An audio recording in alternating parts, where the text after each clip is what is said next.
النهارده جبنا لكم قائمة أغنى السياسيين في العالم، وده حسب ما ذكرت مجلة فوربس. في المركز التاسع سيلفيو بيرلسكوني. كان بيرلسكوني رئيس لوزراء إيطاليا، وهو واحد من أغنى الناس اللي اشتغلوا في المنصب ده، على الرغم من انه معروف شعبيا بانه متهم جنائي ومدان ومتهرب من الضرائب. وبصرف النظر عن حياته السياسيه لانه مش هتتبسطوا خالص لو عرفتوا تفاصيلها، كان بيرلسكوني المساهم المسيطر في ميديا ست، وكان بيمتلك نادي كره القدم الايطالي اي سي ميلان من سنه 1986 ولحد سنه 2017. يعتبر بيرلسكوني كان ثالث اغنى رجل في ايطاليا لحد لما مات بصافي ثروه 6.8 مليار دولار. في المركز الثامن سليمان كريموف. سليمان كريموف 57 سنة، سياسي روسي من سنة 1990. فاز بمنصب الدولة في تجارة النفط وتعين في مناصب سياسية تانية كتير في روسيا. هو دلوقتي عضو في مجلس الاتحاد الروسي. هو واحد من أغنى السياسيين في العالم بثروة وصلت 9.7 مليار دولار. الشيخ محمد بن راشد آل مكتوم. الشيخ محمد بن راشد هو رئيس مجلس الوزراء ووزير الدفاع لدولة الإمارات العربية المتحدة. بيشغل منصب حاكم إمارة دبي وبيمتلك 99% من شركة دبي القابضة. سنة 2006 اتولى منصب نائب الرئيس من أخوه مكتوم بن راشد آل مكتوم. بعيدا عن السياسة معروف بكونه من أنجح المطورين العقاريين، ودي كانت المهنة اللي كونت له أكبر جزء من ثروته. كمان بيسيطر على جزر النخيل في الخليج العربي، وبكده يكون واحد من أغنى السياسيين بجدارة بثروة 14 مليار دولار. حسن البلقي هو ولي العهد وسلطان بروناي من سنة 1967. كمان هو رئيس وزراء بروناي من وقت حصول بلاده على استقلالها لأول مرة عن المملكة المتحدة. حصل على درجات دكتوراه من أحسن جامعات في العالم زي جامعة سنغافورة الوطنية وجامعة أكسفورد في إنجلترا. كمان هو سادس أغنى سياسي في العالم، عمره 77 سنة وثروته 20 مليار دولار.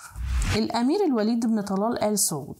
الوليد بن طلال هو واحد من أفراد العيلة المالكة السعودية، من أنجح المستثمرين ورجال الأعمال على مستوى العالم. هو المؤسس والمساهم الأكبر في شركة المملكة القابضة، وهي شركة عملاقة ليها استثمارات في مجالات كتيرة جدا زي البنوك والزراعة والترفيه والعقارات والتكنولوجيا. مساهم في شركات تانية كبيرة وعالمية زي موقع إكس. الوليد بن طلال هو حفيد الملك عبد العزيز آل سعود أول ملوك السعودية، عمه الملك سلمان ملك السعودية الحالي. هو خامس أغنى سياسي في العالم وعمره 68 سنة وثروته 20 مليار دولار، وعنده ابن واحد. الأمير محمد بن سلمان ولي عهد السعودية الحالي، على الرغم من إنه الابن السابع للملك سلمان. اتولد في الرياض سنة 1985. هو الابن البكر لوالدته اللي بتكون الزوجة الثالثة لسمو الملك سلمان. عنده 38 سنة وبتقدر صافي ثروته ب 25 مليار دولار، وعشان كده هو رابع أغنى السياسيين في العالم. الشيخ منصور بن زايد آل نهيان هو نائب رئيس الدولة ونائب رئيس مجلس الوزراء ورئيس ديوان الرئاسة في دولة الإمارات العربية المتحدة. كمان هو أخ غير شقيق للشيخ خليفة بن زايد آل نهيان رئيس الدولة السابق. بيمتلك مجموعة أبو ظبي المتحدة. اتولد الشيخ منصور سنة 1970 في الولايات المتحدة الأمريكية. هو سياسي من الدرجة الأولى ورجل أعمال ناجح جدا. عنده 53 سنة وبيتحكم في ثروة تخطت 30 مليار دولار.